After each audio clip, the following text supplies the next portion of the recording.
Aslan Bey ne güzel danışırdı. Bazım Aslan Bey beğendi mi? Hayır dadaş. Ay Gülbahar. Aslan Bey danışanda səni kullanmışdır. Maşallah yaşlar. Gülbahar. Dinledin Hüseyin Şahin ne güzel əşarlar söyledi. İşte kelebekler kimi qarlar düşüyor. Sanki bir nur ediyor her binada. Lakin eğlenti olurken adala yavru çocuklar düşüyor. Burada komik ne var ki bacım?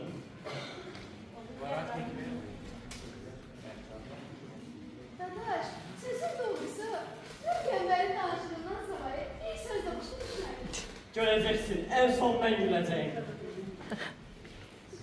Ana, Aycan. daha hiç Benim de. kızı kimi istəyirsən ona da ver getsin. Evet. Əlbəttə söz yox. Aslan Bey şahmaqlara getməkdənsə, Gülbaharın evdə qalmağını istəyir.